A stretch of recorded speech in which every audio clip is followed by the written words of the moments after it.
White fat and brown fat. White fat can be subcutaneous. Subcutaneous means under the skin, under your jaw, under the skin of your jaw, under your arms, on your thighs.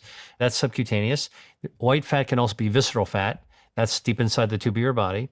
And then brown fat is not wiggly jiggly like white fat. Brown fat is wafer thin, and it's plastered around our neck, is behind our breastbone, a little bit between our shoulder blades, a little bit in our belly. And brown fat actually is metabolically active, and it fires up a process called thermogenesis to burn down harmful visceral extra body fat. So you can use good fat to burn down bad fat, which is the amazing thing. Again, fat is not universally bad. It's actually quite good. One of the things that I think is really important to know is that when you've got too much visceral fat, you've got too much inflammation, but you can actually use your brown fat to try to control that, to try to burn it down. Brown fat, by the way, is activated by foods and activated by cold temperatures. By the way, brown fat was discovered in hibernating animals.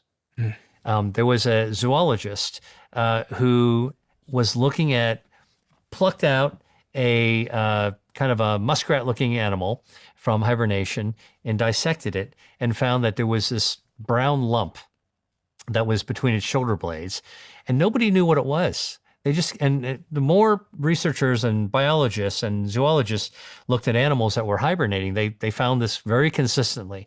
In fact, they called that brown mass first a hibernoma. Hibernating, oma, a mass, we don't know what it does. Okay, a hibernoma. That's what it was known until 1930s. In the 1930s at UCLA, a researcher who, in the beginning, we didn't have microscopes, and then we had microscopes, and we had really great microscopes. And all of a sudden in the 1930s, the researcher at UCLA said, you know, that hibernoma is actually made of fat cells. And those fat cells are brown. And the reason they're brown is because they have a lot of mitochondria in it. Mitochondria being the fuel cells of our body, like the batteries of our body. They're the energy generators in our cell. And mitochondria are very rich in iron. And when iron is oxidized, it turns brown, like a pile of nails that you've put outside your door. And the outdoors, silver nails will turn brown. Brown fat, packed with mitochondria, energy generating, packed with iron, oxidizes, turns brown. That's why brown fat is brown. And so what happens is that in cold temperatures, like in hibernation in winter, the brown fat fires up, and that's what keeps these hibernating animals warm throughout the winter so they don't freeze to death. Now, humans, we can actually use that to our advantage.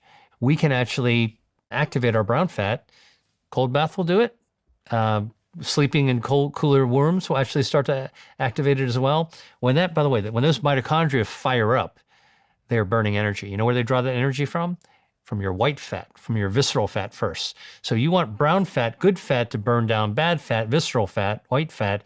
You want to sleep in a cool room, or you want to go into a cold bath. And there are lots of foods that you can eat foods to activate your brown fat to burn down harmful fat. Coffee is a beverage made with coffee beans. Coffee beans are plant-based foods. Coffee beans contain many polyphenols, including chlorogenic acid. Chlorogenic acid is anti-inflammatory. Chlorogenic acid also turns on your brown fat.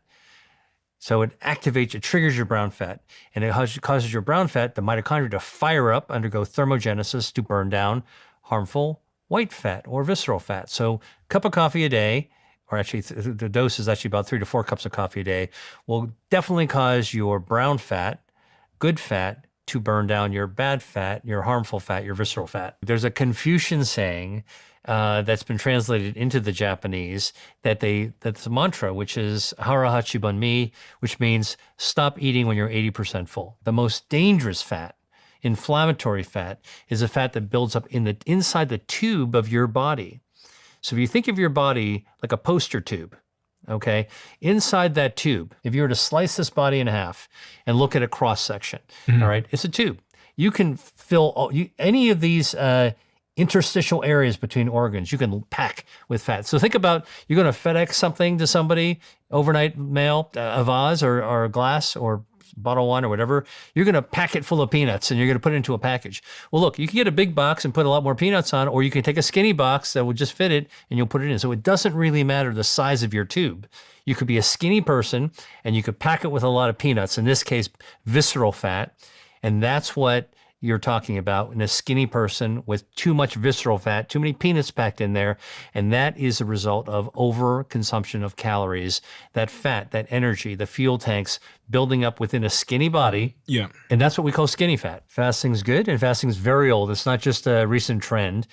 If you go back thousands of years, I mean, if you look at some of the oldest religions of the world, fasting was part of their ritual that would happen, throughout the year. Now, people go, well, what about intermittent fasting? How long should I fast? I try to tell people there is no magic formula for success for fasting, because we're all different and our bodies are different. Our lifestyles are different. There's no universal fasting protocol that's going to be one size fits all. However, I will tell you an easy way to fast, because fasting is very natural to us, is just paying attention to what you do every day and be mindful. So when you're sleeping, you're not eating. When you're not eating, you're fasting.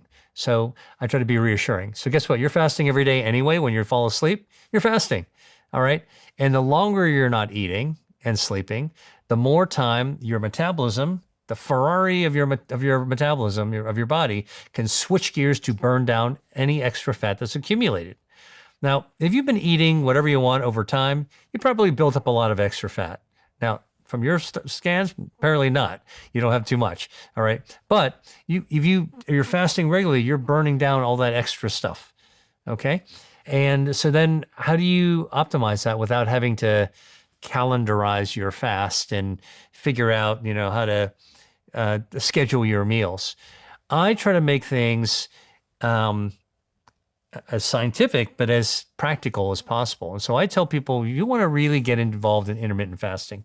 Easiest way is take advantage of what you're doing already. And that is, if you're sleeping, try to sleep 8 hours a day. So how do you sleep 8 hours a day? I don't know. I said, if you go to bed at 11 o'clock, get up at 7 o'clock, you get 8 hours of sleep. All right. We know that that's the sweet spot for your brain, for your metabolism, for burning unharmful body fat. How do you get more out of that? How do you turn that 8 hours of fasting into more? Well, what I say is that the night before, when you're eating dinner, let's say you eat from 7 to 8 o'clock in the evening, what I say is that when you finish dinner and you put your dishes away in the sink or in the dishwasher, that's it. No more eating. Stop eating. Nothing until the next day. If you're going to have dessert or whatever, squeeze it in there, but don't take a snack with you and sit by the television or, absentmindedly gobble food, and don't, before you go to bed, eat a big chunk of whatever. Okay. Now you got 3 hours before you go to bed at 11. Again, this is all a theoretical model. 3 hours of not eating. Your blood sugar goes down. Your insulin goes down because you're not eating anymore. All right. Now your metabolism shifts gears 3 hours earlier. Okay. Now you've got those 8 hours plus 3 hours. You got 11 hours. Now, when you get up in the morning, okay, let's say you get up at 7 in the morning, don't do what our moms told us to do, right? So if you were like me growing up, my mom, when I got up, was like, hurry up and get to breakfast and eat something so you have enough energy to actually go to school and learn something. All right. So I developed this instinct of actually just getting up and eating as quickly as I can, getting some breakfast in. What if I told you that what I do now, when I get up in the morning, I deliberately don't do what my mother told me to do. I get up, I take my time getting ready, I get dressed. I don't eat anything right away. In fact, if I'm dressed and I'm ready for the day, I might go check it out. I might go outside and take a look at the outside. I might go for a quick walk or check my emails, or I might read a chapter of a book or read a few pages of a book. I wait at least an hour before I eat anything. Now let's do the math, Stephen. 8 o'clock, stop eating. 11 o'clock, go to bed, 3 hours. 11 to 7, 8 hours. 3 plus 8 is equal to 11 hours. I got 11 hours of fasting in. Now I get up and I don't eat for another hour. Boom, 12 hours of fasting, just like that, okay? Now, if you really want to do that 16-hour fasting, 16-8, just skip breakfast and get to lunch. And as long as you don't overeat at lunch, which does require a little discipline after you go for your fasting window, that you don't overeat and you're eating the right foods, That's how you actually get to do intermittent fasting in the most natural way possible. Simplicity is actually something that seems to be a recurrent theme in people who live long and live well. And so, I love the fact that you brought up this idea of like the typical breakfast where, you're stacking the drive-through, and, we didn't even talk about like how you get your coffee, with a pumpkin flavor and all the whipped cream and your convection oven, ultra processed breakfast sandwich and all that other kind of stuff that, we see this all the time. I'll tell you what I've seen. I've seen in some of the healthiest people that come from the healthy cultures, they live pretty simple lives. A great example is the people I've known from Greece, for example. They start their breakfast with basically a simple cup of coffee and maybe a piece of fruit. And that's it. It's really, really simple. All right. And maybe some Greek yogurt. All right. And not a lot of it, like a little tiny cup of it with some crushed pistachios, maybe a little bit of cut fruit into it. And that's it. And I actually embarked upon that myself and found myself feeling so much better by not loading in calories and loading in additives and loading in all that other stuff. Listen, I grew up like most people who are probably watching or listening to this, hey, it's really great to have a big topping of whipped cream with like all these fancy things on it. Like it feels like holidays, but to be honest with you, simple has always made me feel better. I start the day with a cup of coffee. And by the way, coffee, as I have continued to conclude, it's one of the holy trinity beverages: water, tea, and coffee. No matter what field you're looking at, whether you're looking at cancer, whether you're looking at diabetes, whether you're looking at longevity, whether you're looking at overall fitness, coffee seems to be good for you. Okay. I was told in medical school, coffee is not that great for the heart. It could actually give you arrhythmias and there's too much caffeine in it. The bioactives in coffee, which you would find as a common denominator from Ethiopia, which is where we think coffee originally came from, to Greek coffee, which is actually Turkish coffee, is pretty loaded with caffeine. So you got to be careful about that. But it's also loaded with these polyphenols like chlorogenic acid. And chlorogenic acid does amazing things to your metabolism, to your blood vessels, to lower inflammation, and just tip the odds in your favor towards longevity with a simple cup of coffee in the morning. Oatmeal, which is, basically cooked or steamed or boiled oats, actually contains a lot of bioactives from oats. And this is recent research I've done. We presented at medical conferences where we took whole oats, the kind you have in amino skin cream and the kind you would have in oatmeal. We've extracted out the concentration of the bioactives. So what are the bioactives in oats? Well, one of them is called avenanthromide. Okay. The other one's beta-glucan, which is the same thing you'd find in mushrooms and barley. Two really potent substances. And we decided to do some medical research by testing what can these oat bioactives do. So people talk about inflammation and all that stuff. I'm a scientist, so I wanted to see it for myself. So we collaborated with a group out of the University of Arizona and a standard model to look at wound healing. Now, I have a background in biotech, and wound healing is a big problem in people with diabetes, in nursing homes, in the intensive care units. You got skin breakdown, bed sores. People with diabetes wind up having wounds in their feet that they get gangrenous and they have to get amputated. So one of my passions, but also areas of expertise, is how can we support healing, wound healing faster, right? So we talk about healing, right? So, okay, oat bioactives, if you inject them into the wound, in the border of a wound, and this is a lab experiment, we were so surprised. It doubled the rate of healing. It zipped the wound shut. And then when we did the medical research to food as medicine research, we did a deep dive into the tissue that healed. And what we found? Oat bioactives completely suppressed inflammation. Bingo, box checked, proven. Okay, I saw it myself. Number one. Number two, it generated more healing blood vessels. That's my wheelhouse. Angiogenesis, how the body grows blood vessels. Oats can actually stimulate healing by nurturing those blood vessels that we need for healing and lowering inflammation. And then something that was surprising to us is that in the lab, when we did this, used extracted from oats, injected into a wound, doubled the healing, we also discovered that the wound that healed was scarless.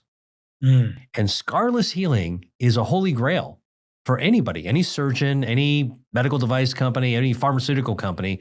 We'd never seen this before. And we wouldn't have discovered it if we didn't actually take what Mother Nature had, pull it out, and put it into a standard medical test system. This is what like people always, talk about food as medicine. I'm one of the dudes that actually does it. And so when we looked at it, how could you get scarless healing? I mean, like we looked under the microscope and this baby had this healed wound, had no scar, no inflammation, plenty of nourishing blood vessels, but it had no scar. When you actually looked at the collagen, and I know this is the topic that you've also talked about, and we can talk about it some more about collagen.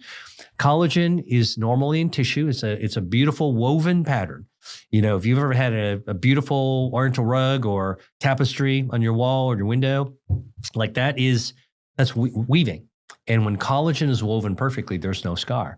So we looked at this. There was no scar. The collagen was woven perfectly in the healed wound with more blood vessels and no inflammation. Okay. And then we took it one step further. We found that the oats bioactives recruited stem cells. The body's hardwired with these defenses, shields up, right? That's what we want to do. Because shields are already normally up, you want to raise them higher. But what are the things that take your shields down, right? What are the things that turn off the smoke alarm in your house, that unlock the doors? Excess sodium, too much salt, which can be present in a lot of restaurant foods. People eat out a lot, go to restaurants all the time. You ever go to the back of a kitchen of a restaurant to see how they're seasoning their food? Patrons love salty food. It makes food taste really great. Our brains respond very well to salty food. That high sodium levels actually speeds up, accelerates our cellular aging. So we actually age faster, but it also is a huge wear and tear on our health defenses, specifically our circulation. Our blood vessels, our angiogenesis system is taken down by excess salt. While you're sleeping really deeply, your metabolism is also burning down fat. So you think that you're not working out during the night? You're right. You're not actually exercising, but in fact, your metabolism is burning fat. Because while you're sleeping and your insulin levels don't need to be high because you're not eating, insulin levels go down, your metabolism shifts gears. I sort of give people the analogy. It's like your body is a race car, sports car, like a Ferrari. During the day, you are in gear to drive, accumulate speed, and you're revving your engines. At night, you shift gears where you're actually burning down fat. You don't need to accumulate more fuel. Now you're burning down the fuel. So when you're sleeping, you're actually burning away fat. But when you don't sleep well, or you don't sleep long enough, you're not burning down that fuel. That fuel accumulates. Day or two of not good enough sleep, that's okay. Think about flying overseas, getting some jet lag. You got to catch up. Once you catch up, you feel better. All right. But think about this like day in and day out, chronically stressed people who are never getting good sleep. Add a little booze, alcohol to the equation. You can kind of see the problems that are going to build up. Your brain's going to be foggy. Your metabolism is going to be out of whack. You're not burning as much fat from the calories that you ate during the day. Now inflammation starts to rise in your body, and that inflammation really takes down your health defenses. And now you're much more vulnerable. So in your own example of where chronic stress leads to poor sleep and then you get sick, no surprise. The Japanese demographics show consistently some of the oldest, longest living people. They tend, first and foremost, okay, before we talk about what they eat, let me tell you what they don't do. They don't overeat. And I'm giving a purposeful pause there because overeating, caloric loading, okay, is very damaging to our metabolism. It actually counters our ability to live long. It actually speeds up our cellular aging. It sets up inflammation. So by cutting down on your caloric intake every day, that's one of the things is that the Japanese culture, the culinary and gastronomic approach to food in Japan tends to favor modesty, under eating rather than overeating. And one thing I want to do for anybody listening to this is to try to bring a little bit of discipline and clarity to this idea of the use of the word processed and ultra processed, because I think we, those of us who talk about it all the time, we understand what we're trying to say. But I think for people who are listening, sometimes there's some confusion. What's what's processed versus ultra processed? And what I tell people is that we very rarely eat raw ingredients one at a time. Maybe an exception is a salad bar, or a fruit plate. You're eating every forkful is like one thing. A little thing of lettuce, a little tomato, a little watermelon or a pineapple. Most of the time, the foods that we eat, the food I enjoy, is cooked, prepared. Whether it's Chinese food, Indian food, Mexican food, Spanish food, Italian food, it's prepared. And that means that you're taking raw ingredients and doing something with it, which is processing it. So you ever see how they make homemade pasta? You get a big amount of flour, make a little hole in it like a volcano crater, crack a couple of eggs, and just use your fingertips to start working it until it actually firms up, and then you roll it out. Okay, so that's like grandma in Italy making pasta the way it's been done for thousands of years. Right. That's processed. You're processing the food. Minimally processed. A lot of minimally processed. Right. But the point is that like homemade like that with fresh ingredients could be technically considered processed. Sure. But that's not what we're talking about when we talk about the foods that we should be more careful about. Now, there's so much discussion about the food industry.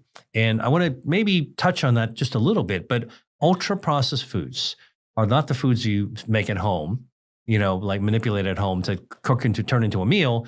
Those are the ones that are made in a big factory and where machines are extruding ingredients and converting ingredients into forms and shapes like animal crackers, for example, that wouldn't naturally occur in nature, and then add lots of chemicals to them, emulsifiers, preservatives, artificial coloring, artificial flavoring, added sugar. That's another one. Okay. And this is all transparently on the ingredient label, but hidden in plain sight to the consumer.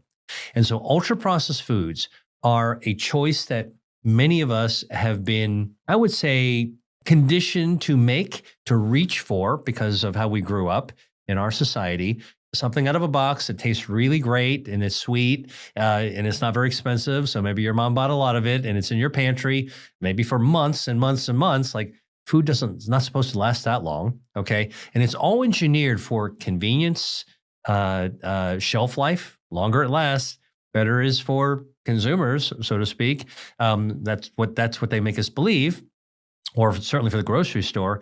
And it's cheap and it's available. Right. And then it's engineered to really make you crave it. When we are born, we are all like laptops, brand new laptops you take out of the box. It's perfectly designed. They all look the same. You plug it into the wall. When you start it up, the operating system is supposed to work exactly the same way. Okay. And yes, there are some genetic differences, of course, but lifestyle winds up being, 80% or more dictating our fate. And our fate starts when we were young. So a lot of these early exposures that we actually have wind up not only developing habits, but also developing cellular fingerprints that we carry with us to the decades that we wind up living. Now, the good news, it's never too late to actually revert back to your own operating system, which is this is why I tell people, if you're somebody who hasn't really paid attention to your health for most of your life and you feel kind of crummy and you're like, you know what, it's time to own up to this and I want to actually change myself. I want to do something. How do I do it? Which diet do I take? What supplement should I take? What should I cut out of my life? I mean, that's a typical thing that I often hear from somebody who's desperate to improve their situation and they're overwhelmed, especially in today's world. And then of course, they invoke like, oh, is there a big conspiracy around me and I'm trapped in I'm trapped in somebody else's nightmare. You know what? What I say is that it's a very complex situation, health and food. All right. And you addressed, you started to address some of the nuances and complexities. What I say is that what you got to realize is that we all have it hardwired in ourselves to be able to have that operating system to get back to health. Our metabolism knows how to actually be healthy. We know how to lose body fat. We know how to actually regulate blood sugar for the most part. We know how to actually keep our joints healthy. We know how to keep our brains healthy. That's actually what comes out of the box. That's our operating system. Now, over the course of many years, we derail our operating system. It's like your laptop. You keep it too hot, you drop it, you download crazy things on it. It's got some viruses on it. Listen, you might keep your computer, your laptop in perfect shape. If I'm careless and I drop it